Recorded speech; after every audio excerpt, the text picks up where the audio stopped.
मित्रों नमस्कार। पटना बिहार से मैं विवेक रंजन सोनभद्र अपने यूट्यूब चैनल विवेक सोनभद्र 7238 पर आपका स्वागत करता हूं।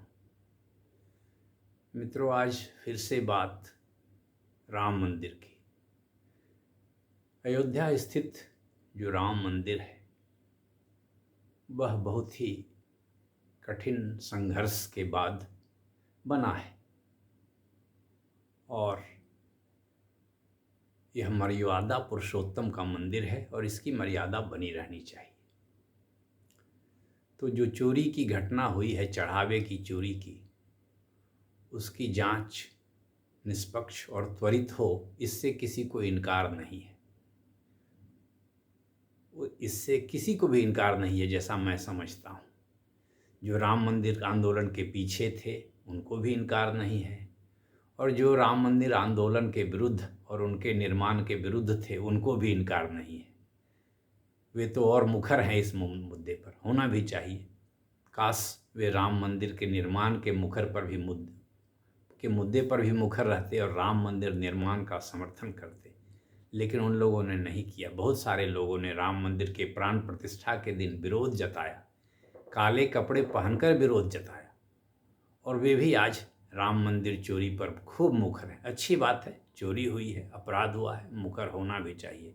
लेकिन काश फिर एक बार मेरा यही कहना है कि राम मंदिर आंदोलन में उन्होंने कोई योगदान नहीं दिया, निर्माण में कोई योगदान नहीं दिया, उल्टे विरोध किया, भाजपा वालों का अपमान किया, आरएसएस वालों का अपमान किया, मंदिर आंदोलन से जुड़े विश्व हिंदू परिषद आदि के लोगों का अपमान किया, या उनको प्रताड़ना दी। अपमान नहीं भी या तो उनको लानत भेजी, प्रताड़ना दी, उनका विरोध किया, जो भी किया। तो खैर, चोरी तो चोरी है, वो घर में हो, कार्यालय में घूस के रूप में हो, बड़े बड़े मंत्रालय में घोटाले के रूप में हो, सब अपमानजनक है और दंडनीय है।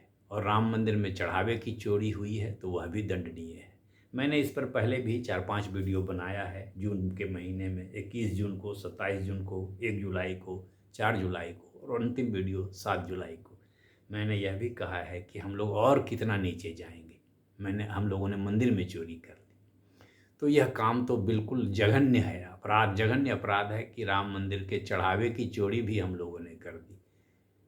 भगवान के दान पेटी में आए पैसे भी चुराने लग गए हम लोग इतना नीचे गिर गए। तो खैर, बात तो जो है सो है। अभी एसआईटी बनी, कुछ लोग एफआईआर भी हुई, 8 लोग गिरफ्तार भी हुए, वे जेल में हैं। मामला सर्वोच्च न्यायालय के पास भी है। सर्वोच्च न्यायालय ने पहले भी कहा था कि त्वरित जांच हो और जांच में पुलिस अधिकारी हो।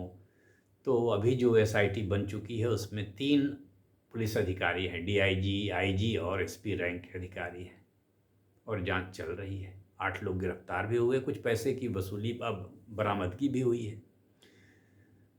लेकिन मुझे भी लगता है कि जांच का दायरा और बड़ा होना चाहिए था। जितने पैसे की चोरी दिख रही है कि इतने बरामद हुए, उतने तो हुए नहीं। और उस पैसे से कितने घर मकान खरीदे गए, मकान बन गए, पूजा पाठ हुआ, भंडारा हुआ, भोज हुआ, जो भी हुआ, गिफ्ट हुआ, क्या क्या हुआ, सब कुछ। तो खर्च तो बहुत हुए। और ज़मीन जो खरीदे गए होंगे, वो ज़मीन खरीदे गए होंगे 1 करोड़ की, तो भुगतान हुआ होगा उसमें 5 करोड़ रुपए। तो चोरी का दायरा तो बहुत बड़ा होगा, अगर जो अभी तक जो पता चला है। तो माननीय सर्वोच्च न्यायालय ने कहा इसमें कि फॉरेंसिक ऑडिटर और चार्टर्ड अकाउंटेंट को भी इसमें रखा जाए। फॉरेंसिक ऑडिटर और चार्टर्ड अकाउंटेंट क्या काम करते हैं? चार्टर्ड अकाउंटेंट तो आप जानते ही हैं कि खाता बही का हिसाब रखते हैं, पैसा कहाँ से आया, कहाँ गया, कहाँ खर्च हुआ, कितनी आय हुई, सब उनको पता है, समझते हैं वे लोग।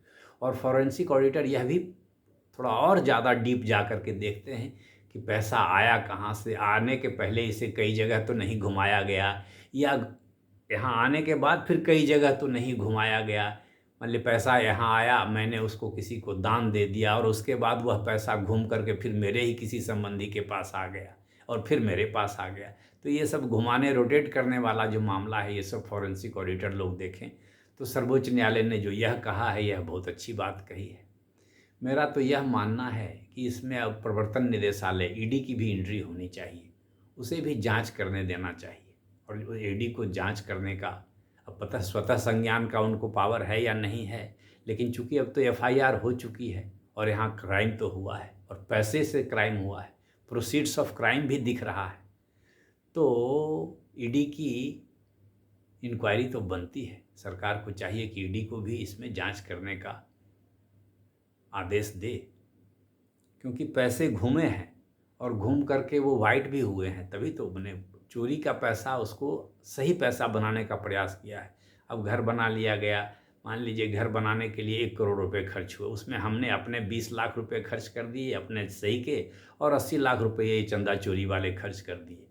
तो और कहेंगे कि हमने 20 लाख में घर बनाया है, तो वो 80 लाख रुपए तो इधर से उधर हो ही गए। प्रोसीड्स ऑफ क्राइम, मनी शोध हो गया, मनी का धन का शोधन हो गया। तो prevention of money laundering act तो इसमें लग जा सकता है। इसकी जांच ईडी को करनी चाहिए। सरकार को ईडी को जांच करने के लिए बोलना चाहिए, मेरा अपना मानना है। ऐसे जो हो रहा है सब अच्छा ही होता है, समय आएगा सबकी दूध का दूध और पानी का पानी होना चाहिए, और होता भी है। क्योंकि जो जांच पुलिस जो कहे, जांच तो पुलिस को ही करना है, पुलिस की जांच पर अंत में भरोसा लोगों को करना ही चाहिए। और रही बात राम मंदिर में चोरी की, तो चोरी हो गई तो इसमें हो गई, चोरी की जांच होगी, दंड मिलेगा। राम के प्रति श्रद्धा में मेरी कोई कमी नहीं है और लोगों की भी कोई कमी नहीं है, और राम मंदिर जो हमारी संस्कृति और सभ्यता का एक हिस्सा है, उसकी गरिमा बनी रहनी चाहिए।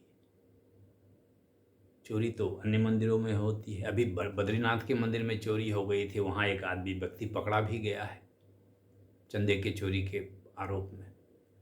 और मंदिर में चोरी तो ऐसी ऐसी होती है कि मंदिर की मूर्तियां ही लोग चुरा लेते हैं। इस देश में इतनी मूर्तियां थी, इतनी अच्छी अच्छी मूर्तियां थी, उसकी चोरी हुई है, स्मगलिंग हुई है, और वो विदेश चली गई है, और विदेश लोग ले भी गए हैं। और जो लोग ले गए हैं, जो लोग चोरी किए हैं, वे लोग भी कहेंगे कि राम मंदिर में चंदे की चोरी हो गई है, वो लोग भी आरोप लगाएंगे। आखिर अंग्रेज लोग यहाँ से कई मूर्तियाँ ले गए, अपने संग्रहालयों में ले जा कर के रख लिए होंगे, जो कि अब धीरे धीरे वापस भी आती है, या किसी माध्यम से विदेश चली गई, अभी वापस भी आ रही है। तो उन लोगों को पहले हमारी मूर्तियाँ लौटाने पर ज़्यादा ध्यान देना चाहिए। और ऐसे भी जो मूर्तियों में मंदिरों में जो चोरी हुआ, धातु की मूर्तियों की, सोने चांदी की मूर्तियों की, उसकी भी जांच ढंग से होनी चाहिए। अगर नहीं हुई है, बरामदगी होनी चाहिए। हर चोरी का हिसाब होना चाहिए, चाहे वो घर में हो, ऑफिस में हो, मैदान में हो, संसद में हो, या फिर मंदिर में हो। तो मित्रों, राम मंदिर की जांच चल रही है, और उम्मीद है दूध का दूध और पानी का पानी होगा। तो आप मुझे भी संतोष मिलेगा, आपको भी संतोष मिलेगा। धन्यवाद, नमस्कार। वीडियो पर आप अपना कमेंट दें, और वीडियो पसंद आए तो लाइक करें, शेयर करें और चैनल को सब्सक्राइब करें।